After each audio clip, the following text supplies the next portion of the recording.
Demetrius Johnson thinks Henry Cejudo should seriously consider hanging up his gloves for good after that technical decision loss to Song Yadong over the weekend. The fight got stopped in the third round because of an accidental eye poke when Cejudo told officials he couldn't see anymore. Cejudo later revealed the injury gave him diplopia, that's double vision, along with soft tissue damage and a corneal abrasion. Ouch. DJ is really worried about Cejudo's health here, guys. He's emphasizing that Henry has way too much to lose by continuing to fight, especially with an injury this serious and the risk of permanent vision damage. Mighty Mouse didn't hold back, saying, "I would like to see him retire. He's got a great podcast with him and Kamaru Usman, he's got 2 beautiful children, he's got a beautiful wife, he's got businesses. There's no reason for him to fight and keep risking his health. I mean, he's beaten me, was the flyweight champion, defended the flyweight belt, bantamweight champion, defended the bantamweight belt. That's more than half the motherfuckers on the roster are ever going to do. Yeah, I know it's such good money, it's easy to train 8 weeks and have a fight, but the man almost went blind." For those who might not remember, Henry Cejudo originally retired back in 2020 when he was still the reigning flyweight and bantamweight champion. This was right after his second round TKO victory over Dominic Cruz. Many people thought his retirement was just a strategy to get better contract terms, but the UFC didn't take the bait. Since his return, Cejudo has suffered 3 straight losses against Aljamain Sterling, Merab Dvalishvili, and now Song Yadong. That's a tough run. What do you guys think? Should Henry call it quits for good? Drop your thoughts in the comments. After being away for nearly 15 months, Josh Emmett is making his comeback against Ilia Topuria at UFC Vegas 105 on April 5th. Emmett last fought in December 2023 where he knocked out Bryce Mitchell in brutal fashion. Topuria is on fire with an undefeated 15-0 record, most recently beating Dan Ige by unanimous decision back in October. Juliana Pena might be defending her bantamweight title against Kayla Harrison at UFC 316 on June 7th. Pena grabbed the belt last October with a split decision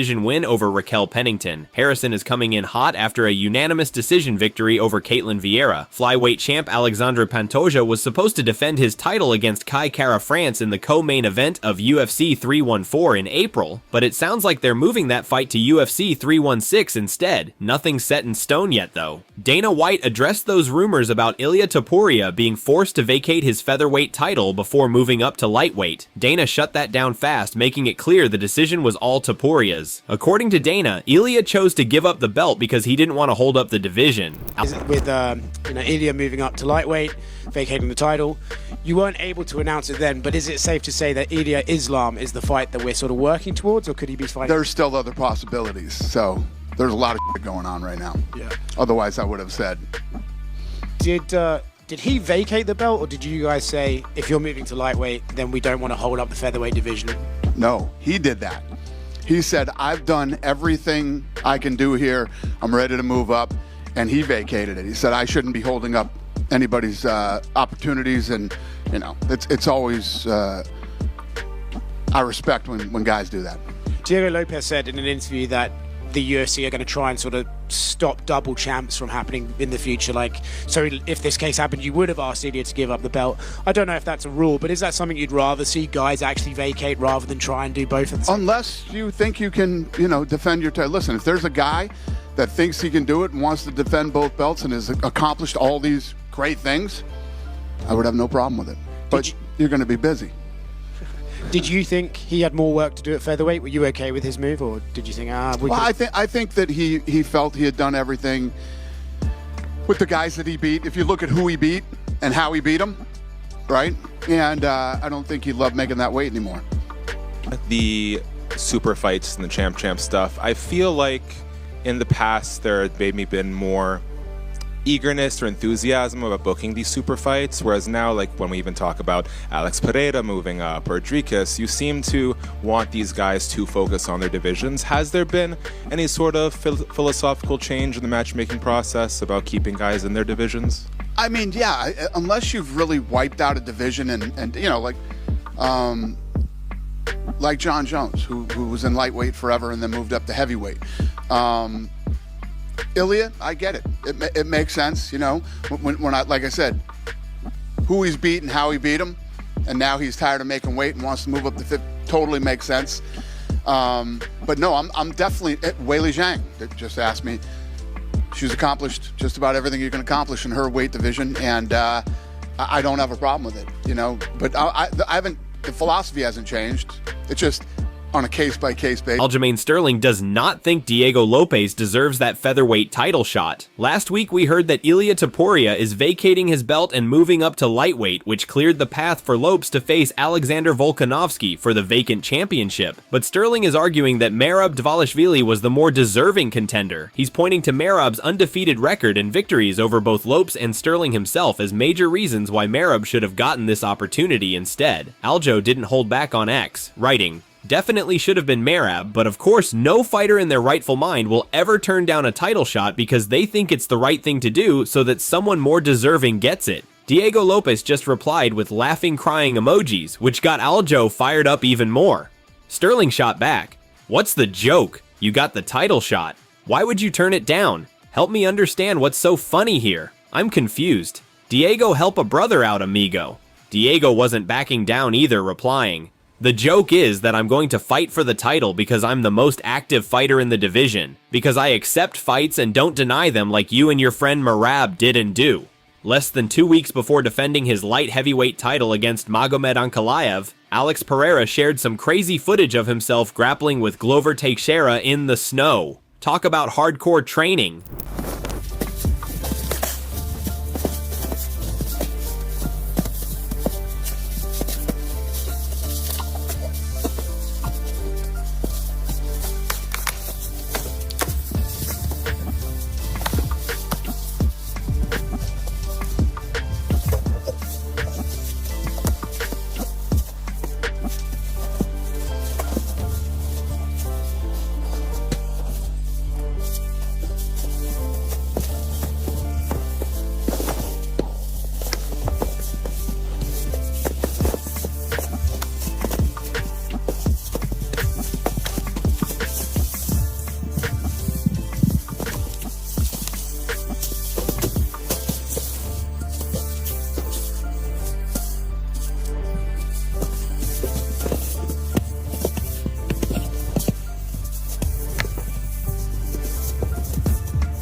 Magomed Ankalaev had something to say about this snow training footage. He wrote, "I hope you're ready to do this for 25 minutes. The fight is gonna be fire, people.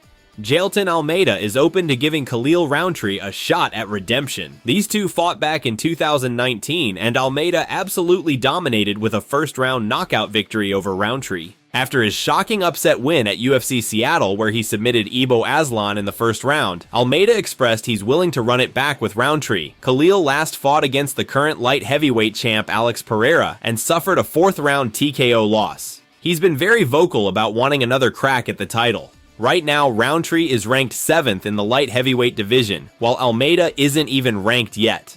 Almeida said, "I don't care who is next. I need to fight everyone, but I give chance for revenge on me with Khalil Rountree." Almeida even posted this challenge on Instagram today. "Khalil Rountree, I'm giving you a chance for a rematch. Last time I beat you like a child. UFC Dana White, the fans are waiting for this fight, and I want to give them another unforgettable show." Bryce Mitchell just shared a detailed explanation of why he believes the earth is flat. According to Bryce, he came to this conclusion through what he calls basic geometry, and insists that he's way smarter than people give him credit for. Sean Strickland couldn't resist commenting on the video, writing, "I see it now. Earth is flat. Space is a lie." Insert A clip of me on PBD's podcast going around. It literally has millions of views, and everybody is just totally talking shit about me because of how stupid I am. Let me explain myself a little bit better, because this is what I meant by what I said.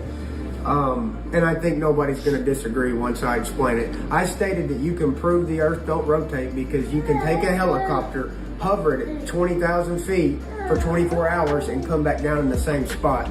Now everybody said, "Oh, a helicopter has inertia." I know what inertia is, dude. I'm not stupid. Let me tell you what I mean. Here is a picture of the circle of the earth, supposedly, if you believe in a globe. And the red circle is the helicopter. When the helicopter ascends, above the Earth's surface, it now has a larger flight path around the Earth. As in, when the Earth, the inside circle, the black circle, does one full rotation, the red circle, or the flight of the helicopter, actually has to cover more distance to get back to the same spot. That's what I meant, okay? If you don't understand geometry of spheres and circles, that's gonna go right over your head. But what I said makes perfect sense, and I'm actually a lot smarter than a lot of y'all think. Some of y'all can't even keep up with me. That's the sad part. This is basic geometry. Some of y'all might not be able to understand what I'm saying. But God bless you, and keep doing your own research, because there is no proof that the Earth rotates. That's a lie from the devil. And keep thinking what you want, calling me stupid, but I know geometry, I know inertia. An object in motion stays in motion. If I put my foot up your ass, it's gonna keep going up your ass till I stop it. How about that, buddy? Mitchell News, he announced he's withdrawing from his scheduled grappling match against Eli Barcel. Bryce says it's because he has a big UFC fight coming up. I want to let y'all know I'm pulling out of my grappling match on Friday. This is my first time announcing it. Karate Combat don't even know yet. So I'm literally announcing it myself before I tell anybody. I don't want my words to get twisted, and I don't quite trust them with my words. So yeah, I'm pulling out of the match. And reason being is the great news is I've got a big matchup coming up, big fight coming up.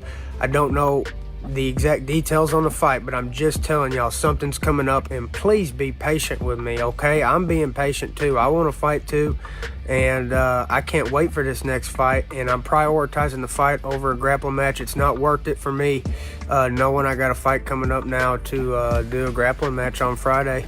UFC Seattle main event between Henry Cejudo and Song Yadong was stopped due to that nasty eye poke. Michael Bisping is pushing for harsher penalties for eye pokes in MMA. Bisping believes that if referees started deducting points, fighters would be much less likely to extend their fingers during exchanges, which would drastically reduce eye pokes in the sport. On his YouTube channel, Bisping didn't hold back. Number one, I think we should have had a point deducted, and I don't say that because I want to see Song's career jeopardized or anything like that. No, I like Song. I'm very good friends with Jurija Faber, and I have a lot of respect for the whole team. But the eye pokes, people need to know that there's consequences. He continued, eye pokes are terrible. You know all about my history with the eyes. Eye pokes are bad. If you start taking points, people will stop stretching their fingers out. Then when the third round started and there was only a minute left, Song had his fingers out and so did Henry Cejudo. And I'm like, why isn't the ref saying anything? Bisping is adamant. Something needs to be done. Stricter penalties need to be in place. There needs to be immediate consequences for people poking fighters in the eye. It's as simple as that. Israel Adesanya got roasted at a bar recently. He posted footage to social media of someone jokingly calling him a washed loser that should retire after his recent TKO loss to Dricus du Plessis. Izzy took it all in good fun and laughed it off.